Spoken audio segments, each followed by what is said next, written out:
Welcome to the Joseph Goldstein Insight Hour. This podcast is an expression of our shared interest in self-discovery. Join Joseph as he shares his deep knowledge of the path of mindfulness. If you are interested in supporting this podcast, please go to BeHereNowNetwork.com/Joseph.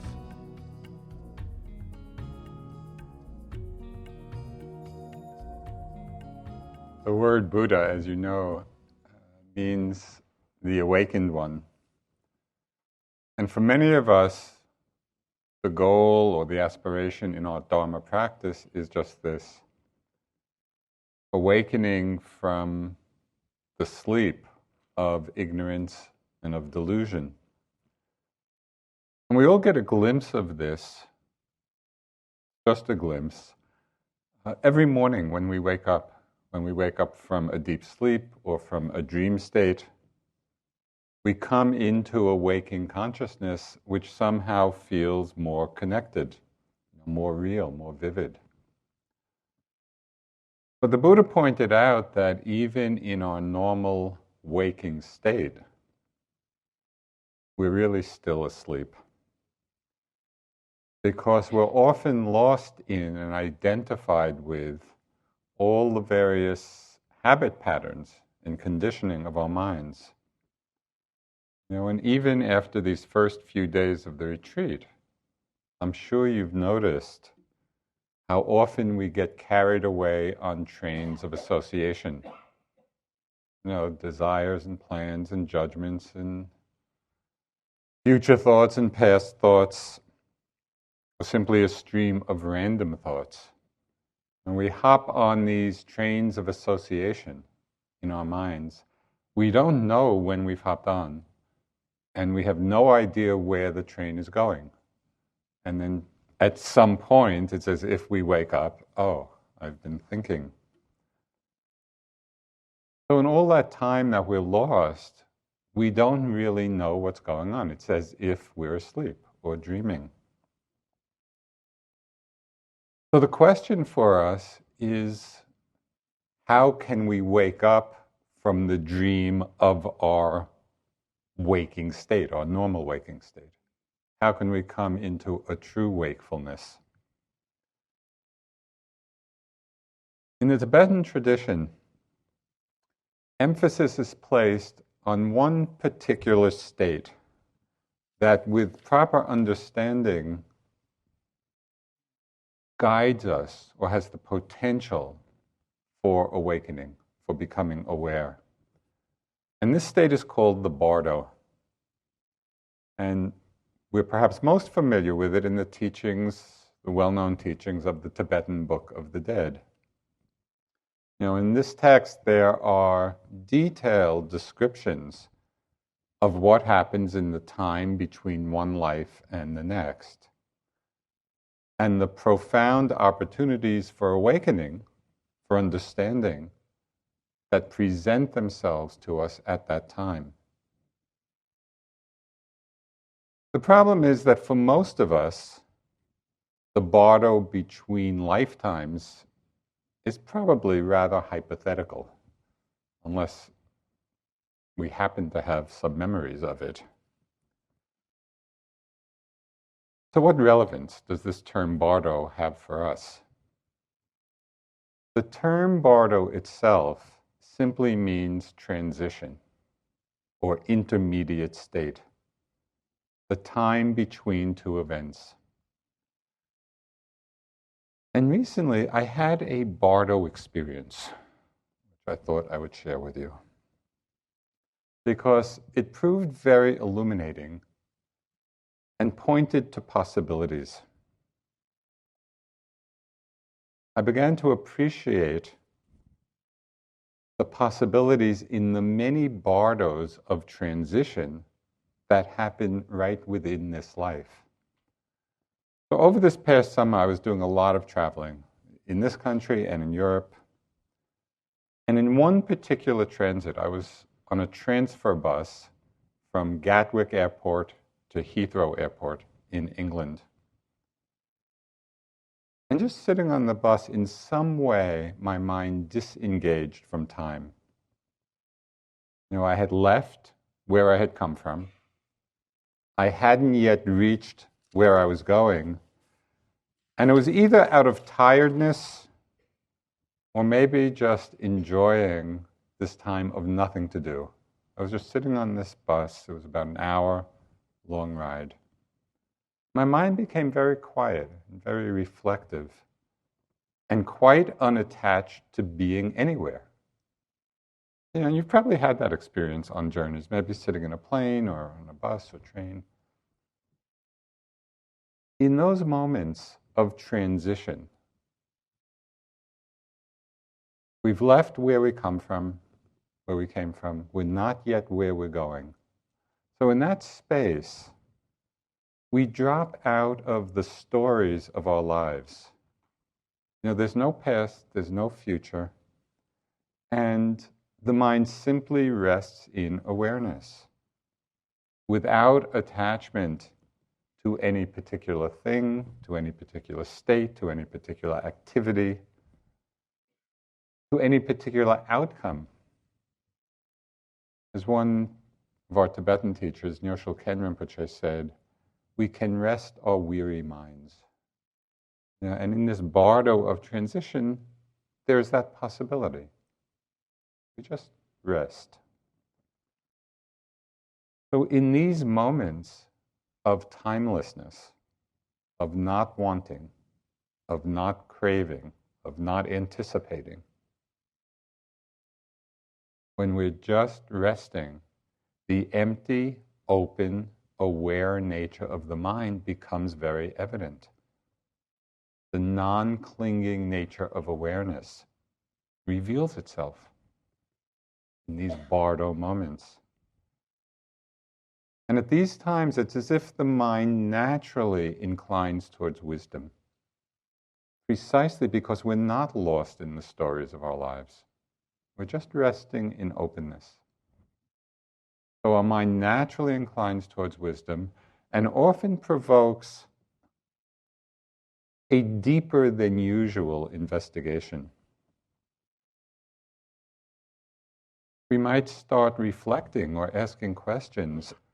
What does keep us enmeshed in the stories of our lives? Because this is generally how we live, really caught up in the dramas. How do we get caught over and over again by the hands of time, by past and future? Now, how much of our lives are burdened by these huge mountains which we carry on our shoulders? The mountain of past, the mountain of future. Is it possible to be free? These are the questions that in this Bardo state we can really look at and investigate. How to bring the great potential for awakening that happens in this state of transition, when we are resting, when we're not caught up. How do we bring the great potential for awakening into the midst of our lives? So that's really what I'd like to talk about tonight. What can remind us again and again to truly wake up? In the Buddhist tradition, there are 4 reflections that have this power. The power to awaken us from delusion, from habitual actions, from the forward plunging momentum of samsaric seductiveness. Do you often feel that your life is like that? It's just, we're just plunging forward, pulled forward by the seductiveness of samsaric existence. So what can free us from that? These reflections are not philosophical musings. They're not just intellectual exercises.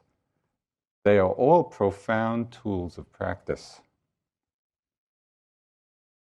They're practices that actually turn our mind towards the Dharma. And they're called the 4 mind-changing reflections, because they change our minds, they change our orientation. They're all familiar to us, but they are particularly powerful in the Bardo of a retreat. You may not have realized it, but you're all in the Bardo. It's the time in between our worldly involvements. You've left your world behind, at least physically. And you're not yet where you'll be at the end of the retreat. It's just this intermediate space, and there's tremendous potential in this space. During a retreat, these 4 mind-changing reflections, when we hear them and reflect on them, can deeply influence our mind streams. It's as if we just water the seeds of them, the seeds of remembrance, so that they come more frequently in our lives. The first of these reflections that turn our mind towards the Dharma is the reflection on the preciousness of this human birth. The Buddha had a vast vision of the universe. And it's really quite awe-inspiring to consider his vision. Many different realms of existence, from the lower ones to the higher ones. Countless world systems. Immeasurable expanses of space and time. Lives without beginning. It's a big picture. And he taught how difficult it is and how rare it is to be born as a human being, to attain human birth. That it's a tremendously precious gift. And it's likened to arriving at a great treasure island. Why? Because when we know the way, as a human being, the greatest good, the greatest happiness is possible. We have that opportunity. It's all here when we know the way and when we practice.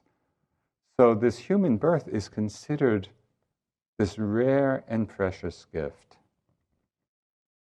And as a human, there seems to be just the right balance for many of us of happiness and suffering to motivate our efforts to awaken. They say the heaven worlds are not so conducive to awakening because people are just enjoying themselves too much. And so we have just the right mix that kind of prods us forward. When we have the time and the interest and the motivation for practice, we really should reflect on these as a great blessing in our lives. It's rare. Now, how many people in the world do you think have come for a month or two to look at and understand their minds? Out of how many billion people on the planet now? Not too many people have the interest, have the motivation, have the possibility, the resources. So it's an amazing occurrence, that all these conditions have come together. So this reflection on the preciousness of our human birth and the preciousness of our circumstances reminds us not to take these circumstances for granted and to think they'll always be there. And it really arouses a sense of what in the teachings is called a sense of spiritual urgency. Yet this is an important time. There's tremendous possibility in this Bardo.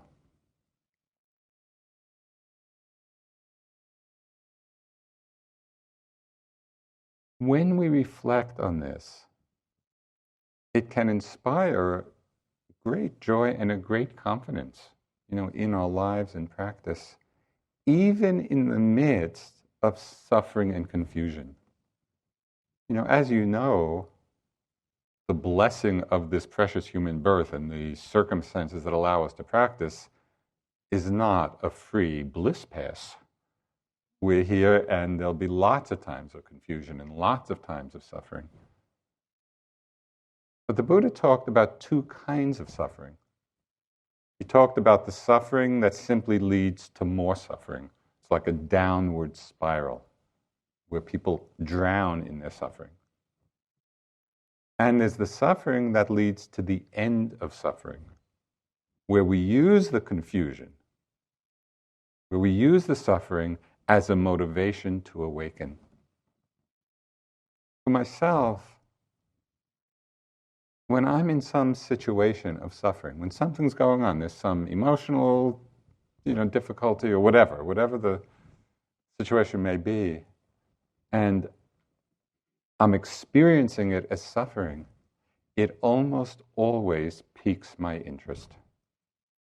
It's like, what's going on?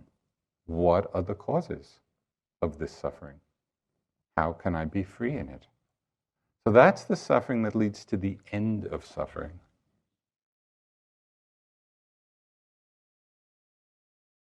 Many of you know, and we'll be speaking probably many times during the retreat, of one of our teachers, this amazing woman from India, Dipa Ma. She was an extraordinary being. She was married at the age of 14, which was, the traditional age for marriage in India at that time. She had a very loving husband, wanted children, for many years couldn't have or didn't have. And then, after many years, she had 3 children, and so was really fulfilled and happy in that. And then things just took this amazing turn in her life. 2 of her 3 children died. Her husband died. And at that time they were living in Burma, which was all part of the British Empire at that time. And she was devastated. And she describes how for 5 years she was so overcome with grief that she didn't leave her bed. I mean, she was devastated by this loss. And her friends said, "You have to do something or you will die from this." Being in Burma at the time, they encouraged her to go to one of the meditation monasteries. And that's when this amazing transformation happened. She went to the monastery, she got instruction in this very method of practice, and in a very short time, she had attained high states of awakening, of realization, high and deep states of concentration, and all the powers that you read about. This is all in a matter of weeks.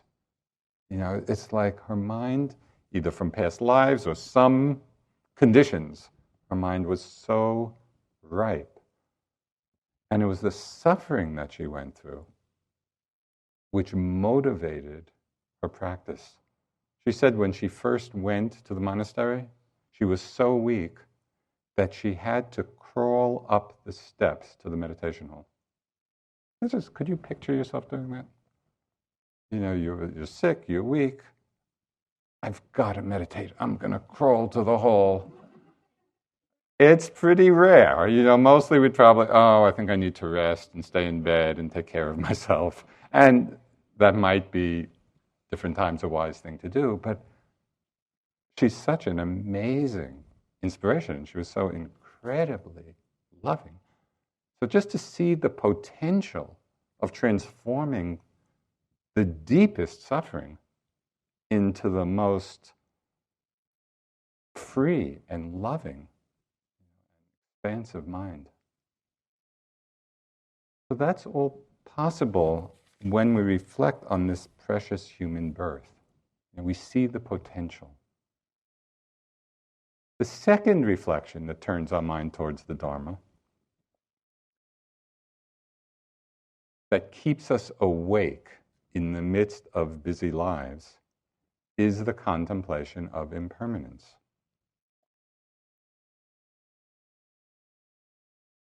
Now, what's amazing about this is that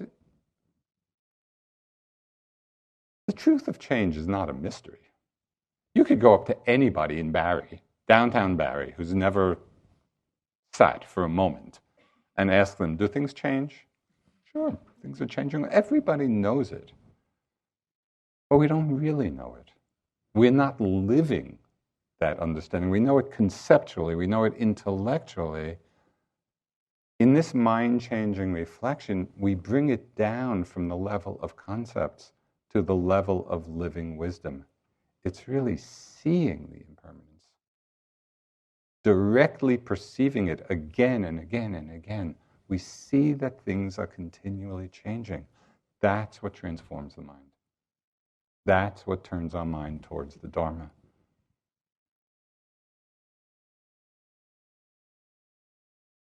Suzuki Roshi was a very great Zen master, and he was the founder of the San Francisco Zen Center. And you may be familiar with his books. It was one of the first Dharma books on the flourishing of Dharma in the West, Zen Mind, Beginner's Mind. It came out in the 60s or 70s, and it was just this jewel of a book. So somebody who had been studying with him, and they said, Roshi, I've been listening to your lectures for years, but I just don't understand. Could you please put it in a nutshell? Can you reduce Buddhism to one phrase? So everyone laughed. Suzuki Roshi laughed. Everything changes. Then Roshi asked for another question. It's that simple. If we can really see it, if we could really see it, we would not be clinging to anything. So how do we practice this contemplation? How do we practice this reflection?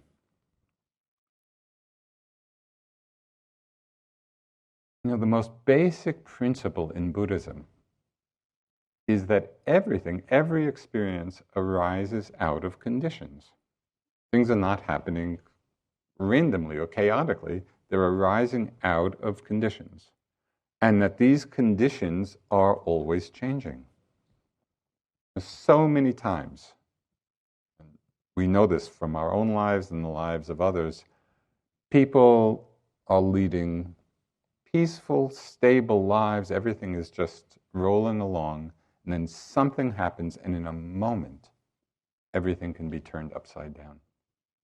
You know, it might be natural disasters. It's like the tsunami in Asia several years ago, or Hurricane Katrina, or the great wildfires.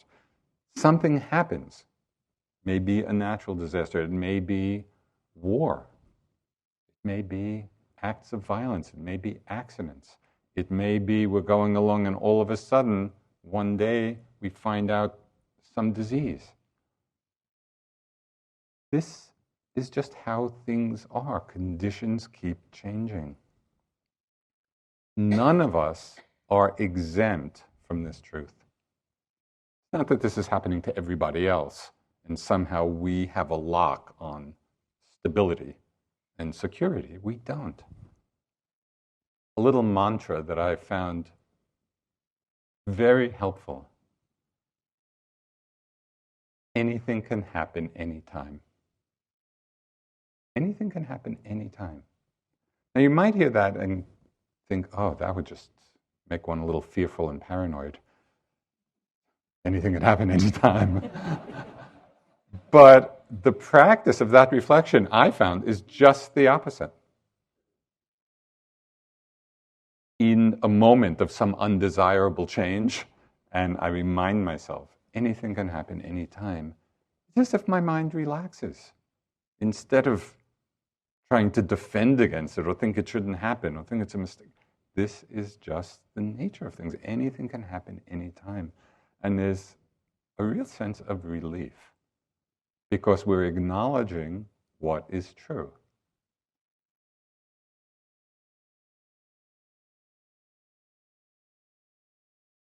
The experience of the truth of change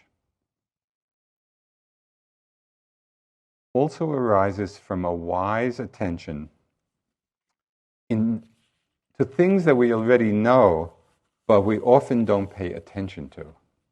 So it's not that it's an esoteric knowledge, it's just we have to pay attention to the obvious. When we're paying attention, when the mind is not distracted, we see that everything is disappearing and new things arising in every single moment. Not only each day, not only each hour, but really in each moment. Experience is changing like the water, the current in a river, the flow of a river, or water over a waterfall. Do you ever, I'm sure you have at different times, just watched a waterfall and just watched the lip of the waterfall and just the endless flow, the endless falling away. So after the talk,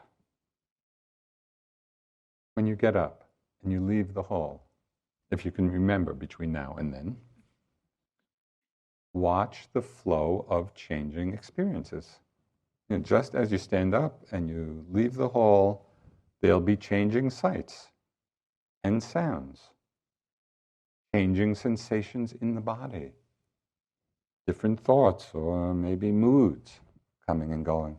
It's always happening, this flow of experience. But we're mostly so lost in it that we're neither mindful of what's happening or paying attention to the fact that it's continually changing. So again, this is not complicated. This is very simple. It's just paying attention to this very obvious truth.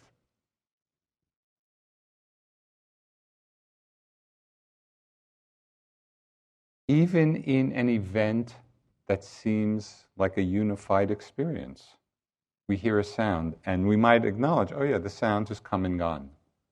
But what about all the changes even within a sound?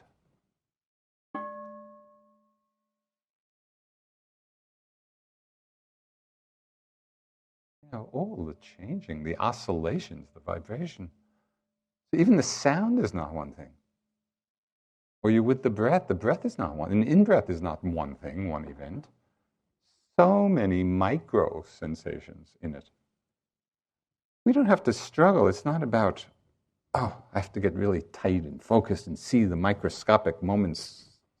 It's not like that at all. We need to relax and just settle back. And the impermanence, the momentariness of everything becomes so evident. These truths are self-evident. Everything is impermanent. That's what the Declaration of Independence should have said.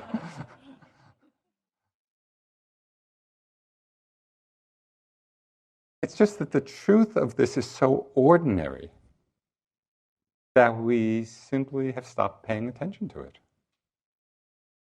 And so we miss the everyday, the every moment opportunity to let go.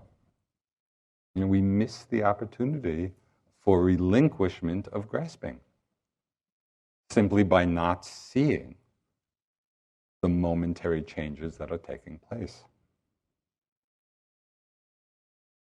Ajahn Chah, the great Thai forest master, he said, if you let go a little, you will have a little peace. If you let go a lot, you will have a lot of peace. If you let go completely, your struggles with the world will have come to an end.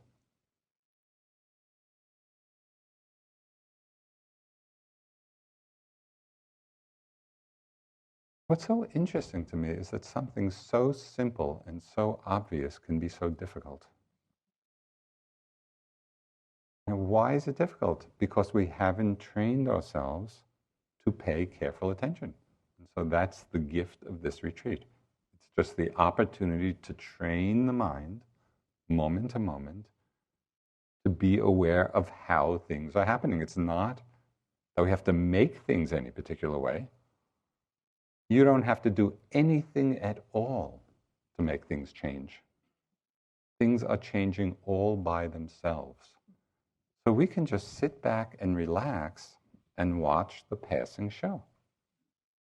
And in that, the mind is freed.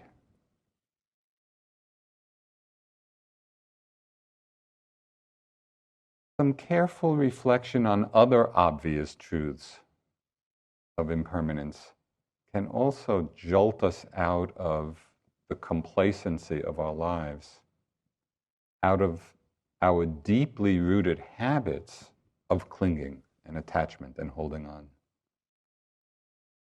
One very simple and profound reflection,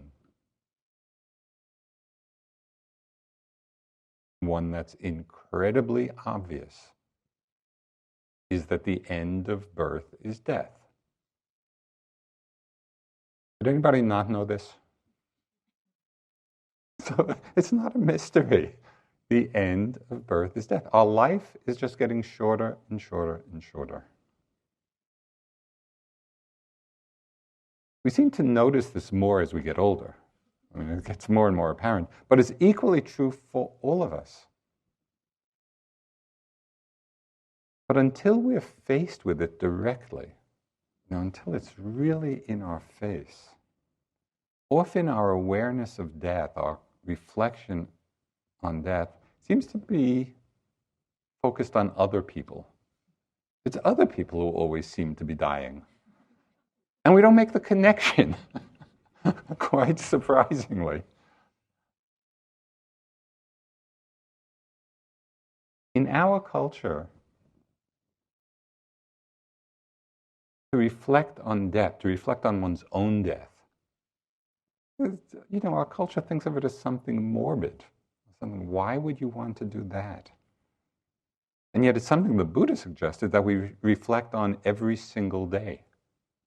That's how powerful it is. Because we are really internalizing, we're integrating this understanding of the impermanence of this life. It very much changes our perspective. It changes our attitude towards experience. There's less grasping, less attachment. We're able more to be in the flow of experience. So just as an exercise, something I found helpful, you might imagine yourselves on your deathbed. And just to make it a little more appealing, give yourself the bed. We don't really know how we're going to die, but okay, we're in bed. So maybe that'll be an incentive to actually do this. But then try to imagine, really imagine, we're dying. And maybe the senses are getting really weak. And if you've been with dying people, you probably have quite a vivid image of what happens. The body, the senses, the faculties all get very weak. The energy is weak. It's not unlikely that the body will be in discomfort or in some pain. So at that time, if you imagine yourself in this dying process, just to reflect or contemplate, what am I holding on to? What am I most attached to at that time? In that visualization, are we at peace? Can we imagine really being accepting of all of that? Or is there fear? Is there anxiety? Is there desire? So just kind of putting oneself in that situation in one's imagination, it might reveal some deeply held patterns. As we reflect on this great truth of impermanence, that the end of birth is death, can we let it in? Does it frighten us? Does it inspire us? Wisdom arises in so many different ways. And one of my favorite and most inspiring examples of the possibility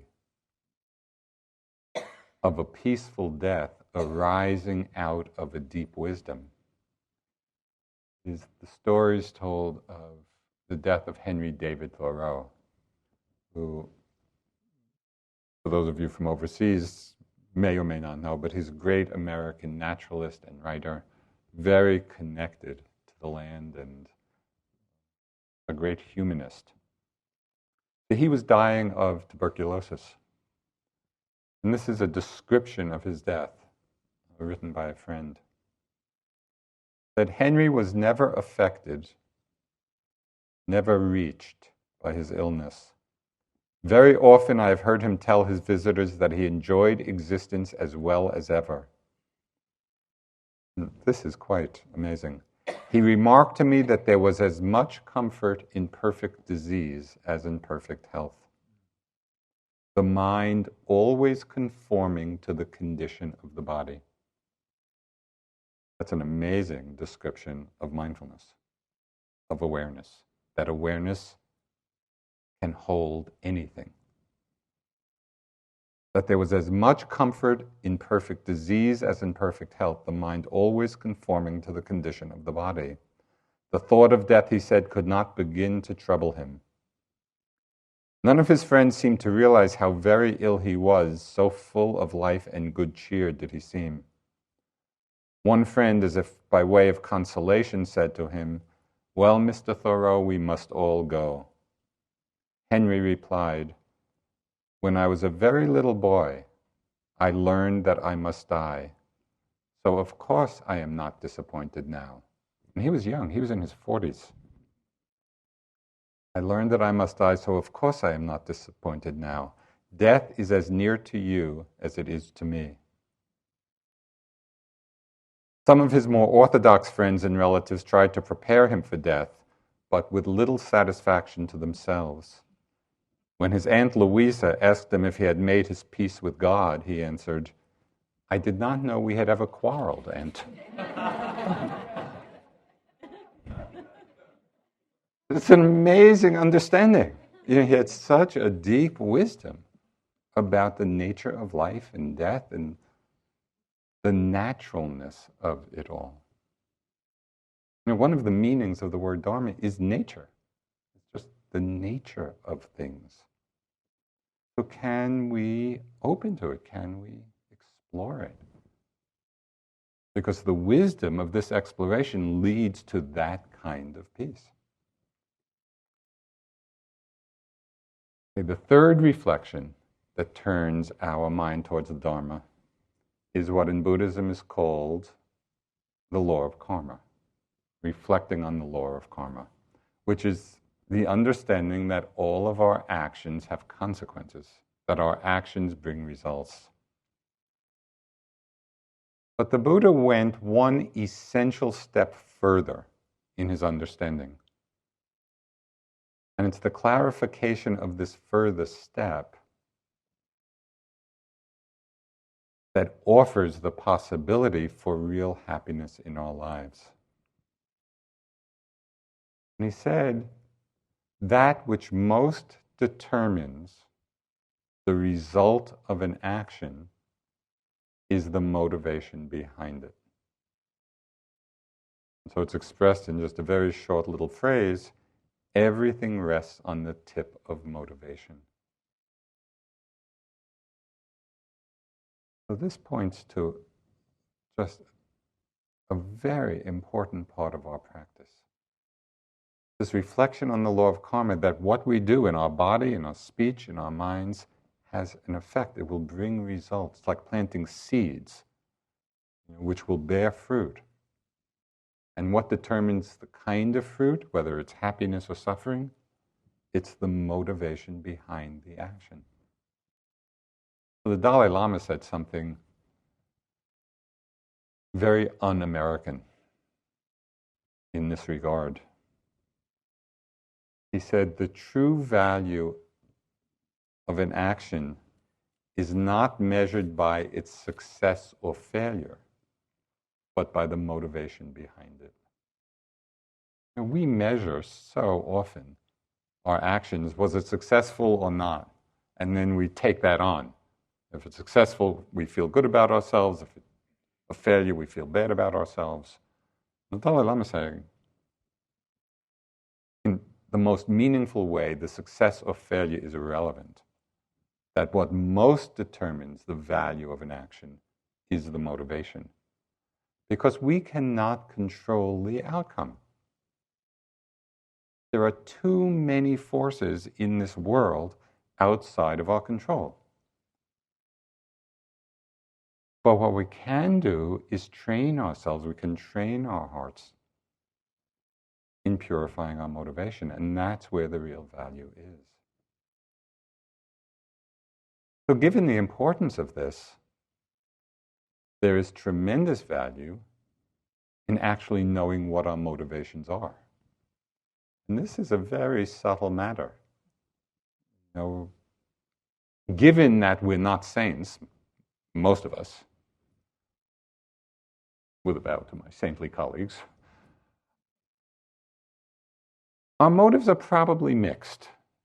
You know, they're probably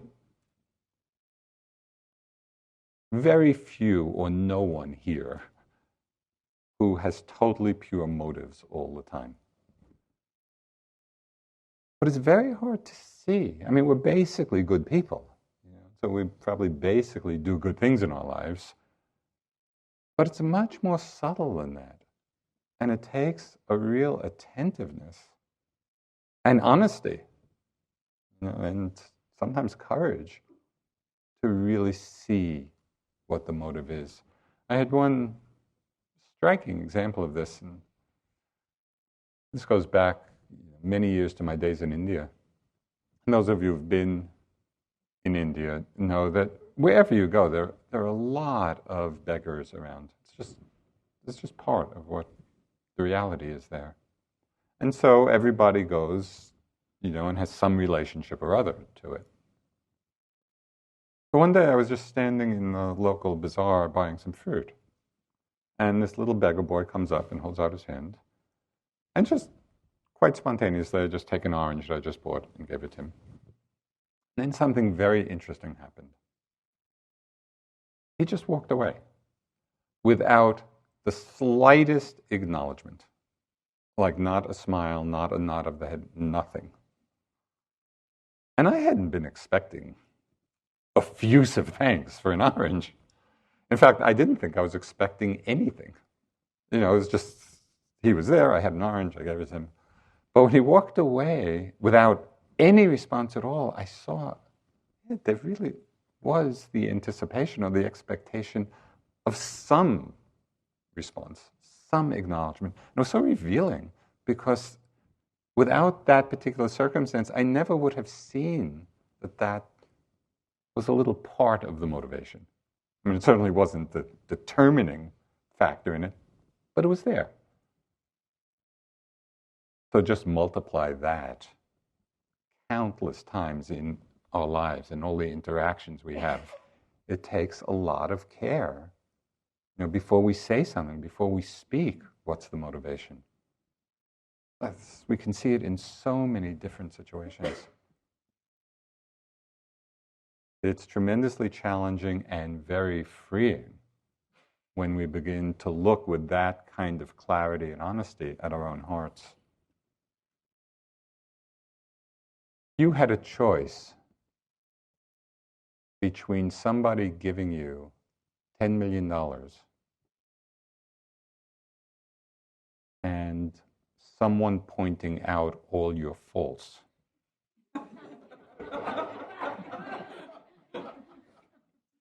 Which way would your mind incline?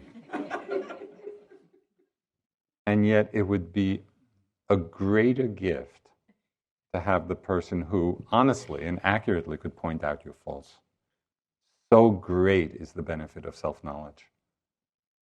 So really consider how we relate to these aspects of ourselves just in our own practice, in our own understanding, because a lot of this will be revealed in your time here. You know, the beauty of the retreat and the silence and the undistractedness, we begin to see all the different sides of ourselves. And it's not a question at all of judging our shortcomings. You know, rather, we can actually be happy. We can be delighted to see the defilements arising in our minds. if we come from the perspective that we'd much rather see them than not see them.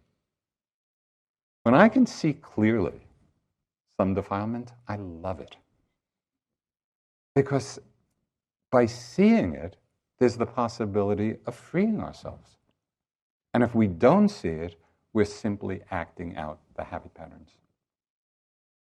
So really look at your attitude, as all these different aspects reveal themselves. Can there be delight? Can there be a real happiness in the seeing? So this reflection on the law of karma turns our attention to a wise consideration of our motivations and to making wise choices in our lives. There are a wide range of motivations for coming on retreat. When you reflect, well, why did I come here? Maybe some of you came, just for some stress reduction, for cooling out. Because we lead busy, stressful lives, and just the chance to relax a bit. Maybe it's to come out of some psychological or emotional suffering, and we just want to understand it more. Maybe it is for awakening, enlightenment. We have that aspiration. But what's interesting about this question of motivation is that regardless of what our individual motivations may be, and they may all be different, we may have come for very different reasons, they can all be held, each one of them can be held in the larger context of understanding that our practice, for whatever reason, whatever motivation we have, our practice can be done with the aspiration that it be for the benefit and welfare of all beings. So this is an underlying motivation that can be cultivated. And in Buddhist terminology, it's called bodhicitta, or the awakened heart. That my practice and my life be for the benefit and welfare of all.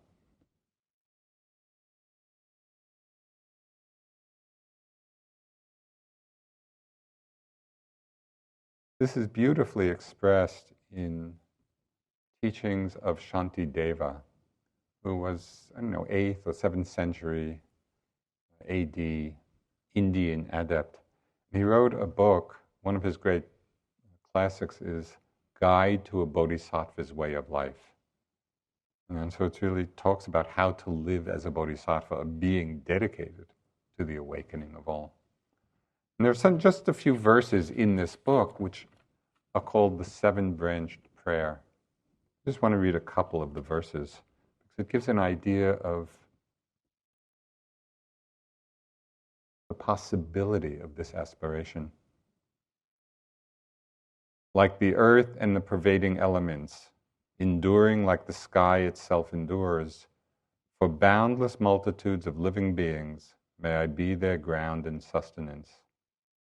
For everything that lives, as far as the limits of the sky, may I provide their livelihood and nourishment until they pass beyond the bonds of suffering.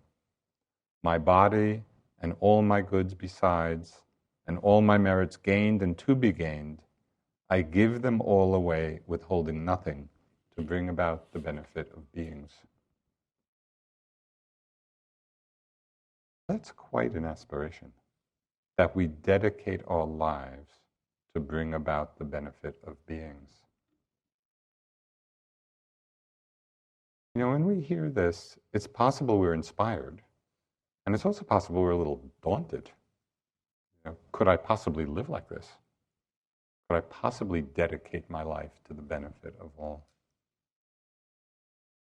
So I think we need to follow the example of the Dalai Lama when he said, I cannot pretend to practice bodhicitta, but deep inside me I realize how valuable and beneficial it is. That is all.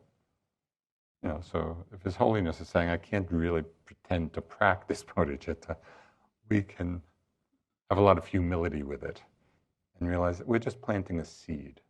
We're just planting a seed of a possibility, a seed of an aspiration. But if that seed gets watered, it can really shape our lives. Okay, the fourth mind-changing reflection is a reflection on what are called the defects of samsara. Now, samsara means perpetual wandering. And according to the Buddhist teachings, until we awaken from the dreamlike state of ignorance, we all wander through the different realms of existence. From the higher realms to the lower realms, back up to the higher, lower, and we're just wandering around. The example is given like a bee buzzing around in a jar. Just buzzes around from top to bottom, and up again. But all of this is going on within this life. We don't even have to consider other lives. When we look at this life, when we look at one day, how many different worlds do we create in our minds? Riding the roller coaster of continually changing emotions and moods and thoughts. You might have happy thoughts about friends or your family. Maybe there's some excitement or anxiety about future plans. Or maybe anger arises when you think of somebody who's been difficult in your life, or despair about the state of the world, or maybe calm from the meditation or going for a walk in the woods. It's just this endless round of different moods and thoughts and feelings arising and passing. It's the perpetual wandering. There's never any completion. There's never any fulfillment. This is samsara. But in contrast to being lost in these endlessly changing states, these momentary rebirths in different states, notice carefully the moment of awakening from having been lost in a thought or a mood. Kind of like that moment when you come out of the movie theater. We go to the movies, and if it's a good movie, we get really absorbed in the story. We're in it, and the movie arouses in us all kinds of emotions and feelings. That's the whole point of going. But then we step out of the theater, and that moment, it's like a little reality shift. And all of this, oh yeah, it's like we wake up. That was just a movie. All of that was just, nothing really was happening. And we're somehow, our perspective is a little wider or bigger.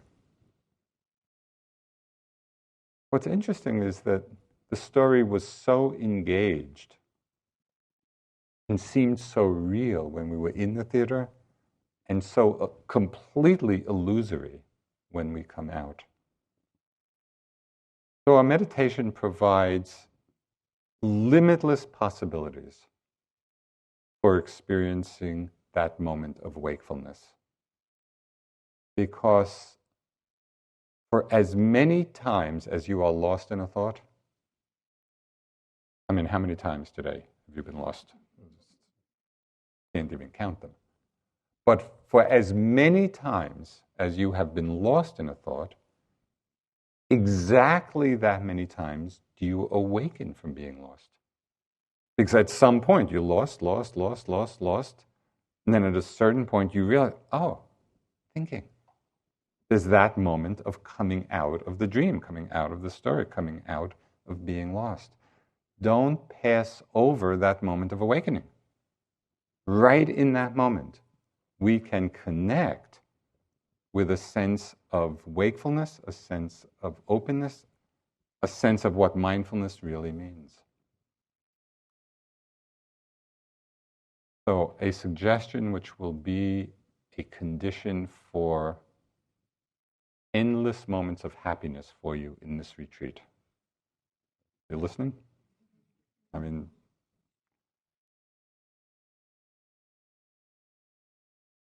Each time that you awaken from being lost, the light in the wakefulness rather than judge yourselves for having been lost. You will have so many moments of happiness. You really will. And not only that, we learn to recognize the very nature of awareness. It's like it becomes so real for us because we're right in the experience of it. It's not theoretical. It's not, about the words that you're hearing. You're right there in the experience of what it means to be awake. And it happens countless times a day. Don't overlook it. Don't rush over it.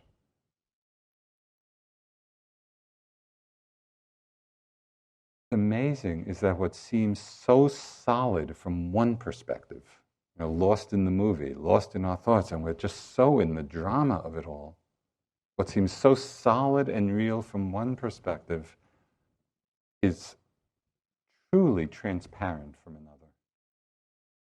Oh, it was just a thought. That's all it was, the whole drama. So these are the 4 reflections. The precious human birth, the reflecting on that. Training ourselves in directly perceiving the truth of change on all of its different levels. Reflection on karma and the importance of motivation and understanding what motivations are, and the possibility of planting the seeds of bodhicitta, and the reflection on the defects of samsara. In the Bardo of a retreat, in this very special time between all our worldly involvements, you've left them all behind, you're not yet re-engaged in them. This is a very special time and space. We can water the seeds of these reflections so they become powerful forces in our minds. They turn our minds towards the Dharma, towards discovering the wisdom of our own minds, towards discovering the nature of freedom. I'd just like to close with a reminder from a Tibetan teacher. His name is Dzigar Kongtrul Rinpoche. It's just a good reminder for all of us. It says, the potential for realization is universal and present for all of us. So this is really important. The potential for realization is universal and present in all of us. True benefit will come from your own efforts and realization. For your efforts to bring benefit, you must take your lives into your own hands and examine your mind and experience. From this point of view, nobody could be kinder to you than yourself.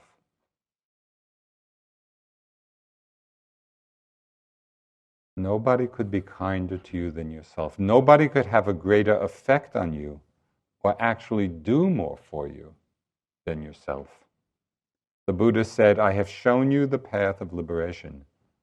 Now liberation depends on you. This is really true. If you don't take your life into your own hands, not even the Buddhas can make a difference. It's up to you.